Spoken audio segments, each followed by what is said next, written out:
Hello everyone, this is Prasad and I am presenting you the daily current affairs which are useful for SSC, RRB and other government examinations. Let us start the session with this. Uday Kotak, MD and CEO of Kotak Mahindra Bank, assumed office as President of Confederation of Indian Industry for the year 2020-21. Mr. Kotak takes over from Vikram Kirloskar, Chairman and MD of Kirloskar Systems and Vice Chairman of Toyota Kirloskar Motor. Mr. Kotak has been associated with CII for over 2 decades and has served as Chairman of CII Economic Affairs Council, Financial Sector Development Council, Services Council, Corporate Governance Council, Banking Committee, Capital Markets Committee and Financial Services Committee.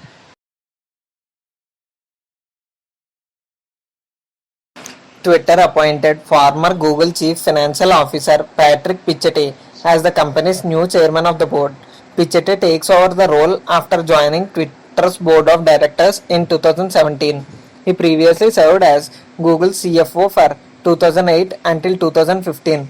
Given the strength and depth of Twitter's management team and board, we believe that now is the right time to evolve our governance structure in line with best practices, Pichette said in a statement. Pichette is taking over the role from Omid Destiny, another former Google executive. Destiny has served as Twitter's executive chairman since October 2015. Destiny will remain on Twitter's board, the company said.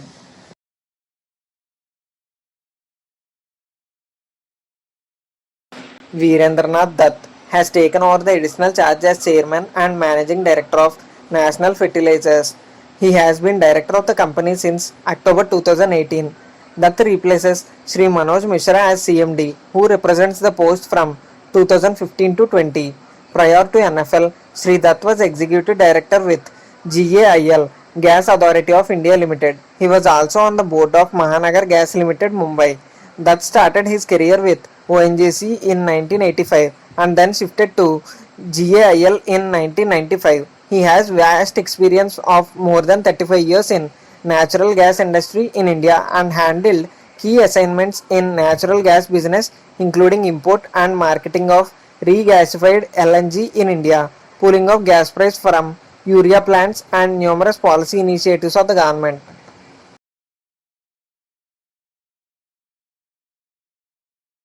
Cabinet has given its approval for setting up of empowered group of secretaries and project development cells in ministries or departments of central government for attracting investments in India. This new mechanism will reinforce India's vision of becoming a $5 trillion economy by 2024-25. It aims to take advantage of these opportunities from global economic situation considering the COVID-19 crisis to make India among the largest players in the global value chain, an official statement said. The empowered group of secretaries has Cabinet Secretary as the chairperson and Secretary, Department for Promotion of Industry and International Trade as member convener. Secretaries of Department of Commerce, Department of Revenue and Department of Economic Affairs and the CEO, Niti Aayog are the members of this committee. The Secretary of Department concerned where investment is coming is to be co-opted in the committee.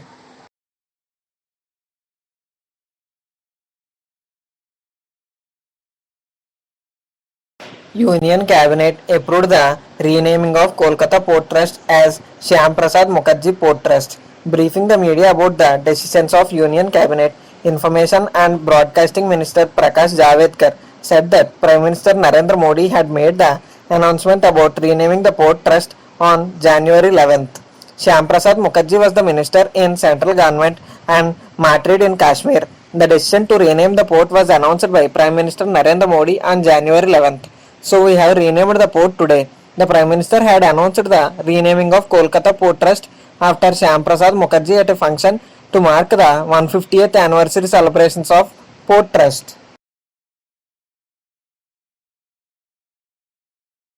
Telecom and IT Minister Ravi Shankar Prasad launched 3 incentive schemes with a total outlay of about 48,000 crores to boost large-scale manufacturing of electronics in the country. The 3 schemes are Production-Linked Incentive, Component Manufacturing Scheme and Modified Electronics Manufacturing Clusters were approved by Union Cabinet in March. However, the government began inviting the applications under these schemes. Under the production linked incentive, which is targeted at mobile phone manufacturing and specified electronic components, the government initially plans to incentivize 10 firms, 5 global and 5 local. Globally, 5 to 6 companies control 80% of mobile market. We initially plan to pick up 5 global champions who will be permitted to participate under PLI. We also want to make national champions, so we will incentivize 5 Indian companies as well, Mr. Prasad said.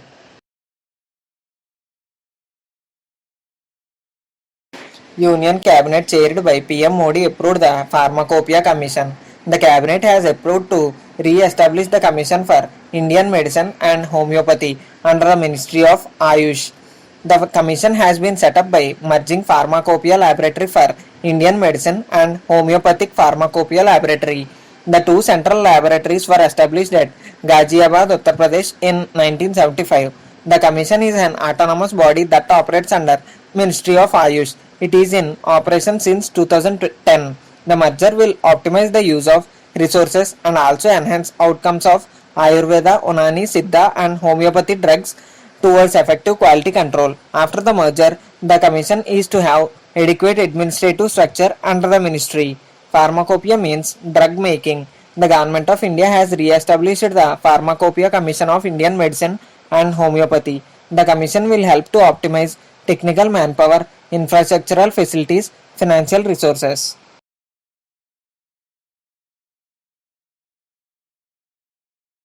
Union Cabinet has approved amendment to Essential Commodities Act. This is the visionary step towards transformation of agriculture and rising farmers' income. While India has become surplus in most agriculture commodities, farmers have been unable to get better prices due to lack of investment in cold storage, warehouses, processing and export as the entrepreneurial spirit gets dampened due to hanging sword of Essential Commodities Act.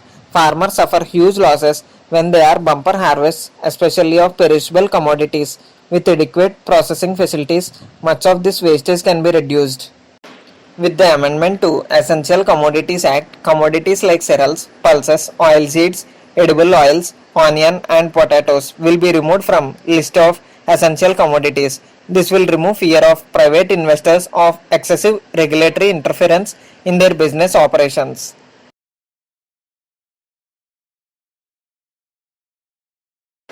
Government launches SWADES to conduct skill mapping of citizens returning under VBM. Union government has launched a new initiative called as SWADES, Skilled Workers Arrival Database for Employment Support, to conduct a skill mapping exercise of returning citizens. This is a joint initiative of Ministry of Skill Development and Entrepreneurship, Civil Aviation Ministry and External Affairs Ministry. SWADES aim to create a database of qualified citizens based on their skill sets and experience to tap into and fulfill demand of Indian and foreign companies.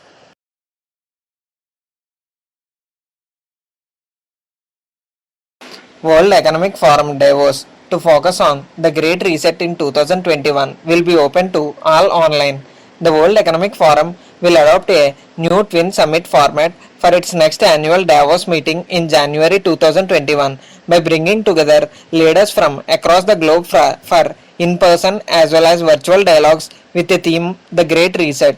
The gathering of world's rich and powerful, held every year in Swiss ski resort town, will also open its door virtually for everyone across the world online and through a network of more than 400 hubs globally. The 50th World Economic Forum annual meeting, which was held from January 21 to 24 in the year 2020, was one of the last high-profile gatherings this year before the coronavirus pandemic brought almost the entire world to a halt.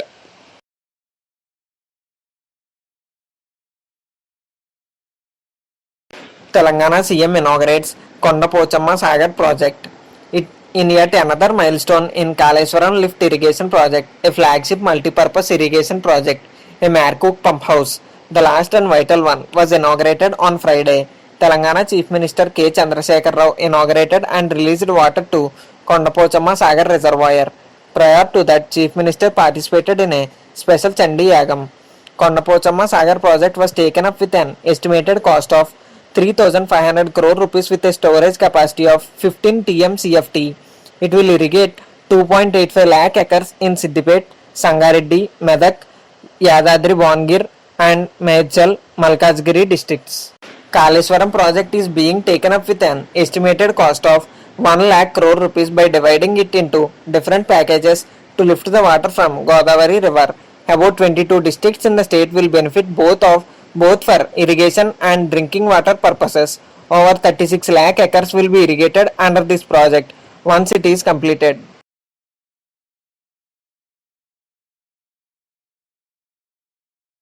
$60 million could be pushed into extreme poverty in 2020, World Bank President says. The COVID-19 pandemic is expected to have severe short and long-term effects on economic growth, the World Bank said in its Global Economic Prospects June 2020 report, part of which was released on Tuesday. Emerging market and developing economies are especially vulnerable, the report says. 60 million people could be pushed into extreme poverty this year, World Bank President David Malpass said. The scope and speed with which the COVID-19 pandemic and economic shutdowns have devastated the poor around the world are unprecedented in modern times. Current estimates show that 60 million people could be pushed into extreme poverty in 2020. These estimates are likely to rise further, with the reopening of advanced economies the primary determinant.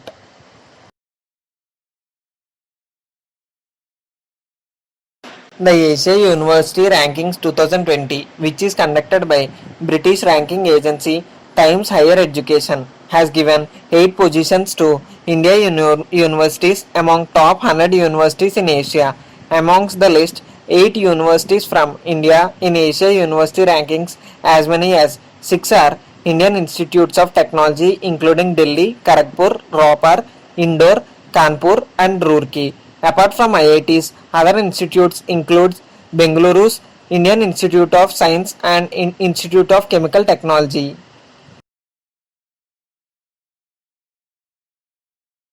Scientists find second most common coronavirus type in India.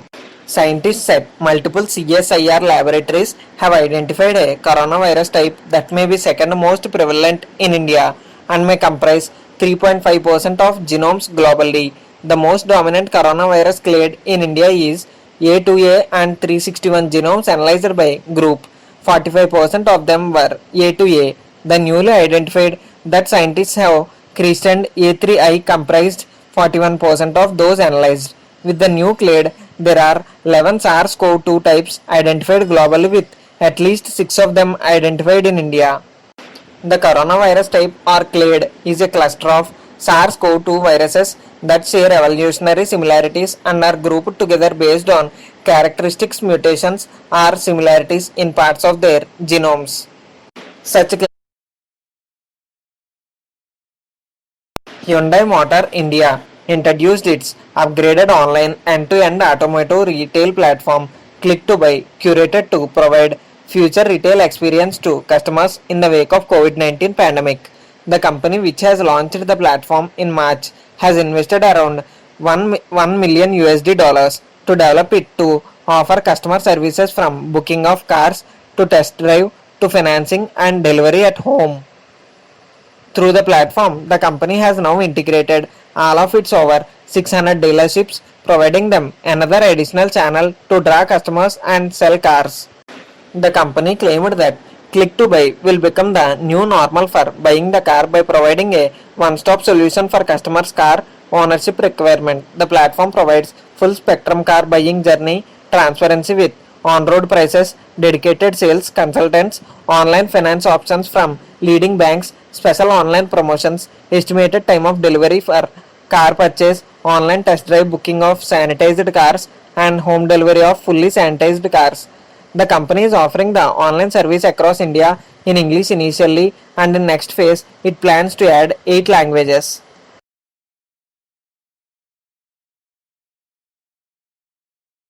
RK Singh launched Pan-India Real-Time Market in Electricity through video conference in New Delhi, which has positioned Indian electricity market in league of few electricity markets in the world which have a RTM. This will also allow consumers to buy power just 1 hour before the delivery. RTM is an organized market platform that enables buyers and sellers pan-India to meet their energy requirement closer to real time of operation. The introduction of a RTM will bring the necessary flexibility in the market to provide real-time balance and ensure optimal utilization of available surplus capacity in the system. The real-time market went live at Indian Energy Exchange and Power Exchange India Limited.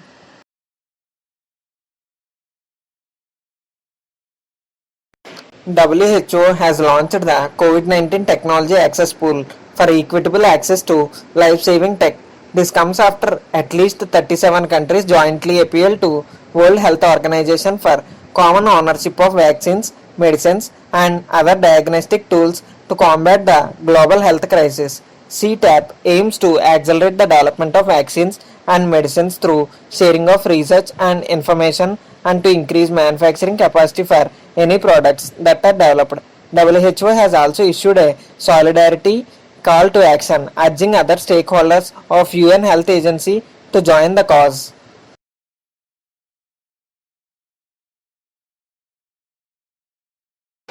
DBS Bank India partnered with Transport Corporation of India Limited (TCIL) to facilitate real-time payments for truck drivers by DBS Rapid Real-Time Application Program Interface (APIs) by DBS solution to enable them to receive payments instantly. The bank has proposed to set up a unified payment interface based real-time payment solution which is available 24/7.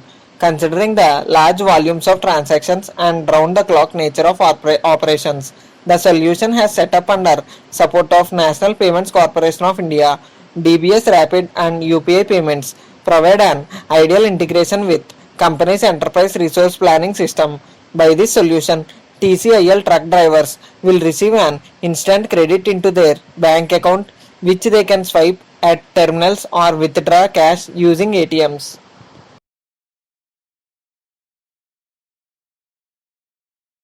The last one of the session is Kerala Chief Minister Pinarayi Vijayan has announced that Kerala Fiber Optic Network Project (KFON) project that will provide free internet access to poor will roll out by December 2020. The CM of Kerala made an announcement about the project after a meeting with heads of companies of consortium executing 1500 crore rupees for the project. He also mentioned that no state in India has implemented such a scheme. Pinarayi Vijayan informed that despite the delay due to national-wide COVID-19 lockdown, CMD of consortium leader BEL, MV Gautam has promised that project will be completed by December 2020. The Chief Minister of Kerala State mentioned that project will be of immense benefit for state as KFON will bring internet connectivity to hospitals, schools, government offices and other institutions.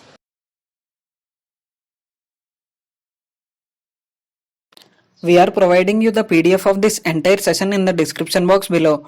People who want to download the PDF can go to the description box and click on that link so that you can download the PDF. Thank you everyone. Please subscribe to our channel for more updates. Please give your valuable suggestions in the comment box.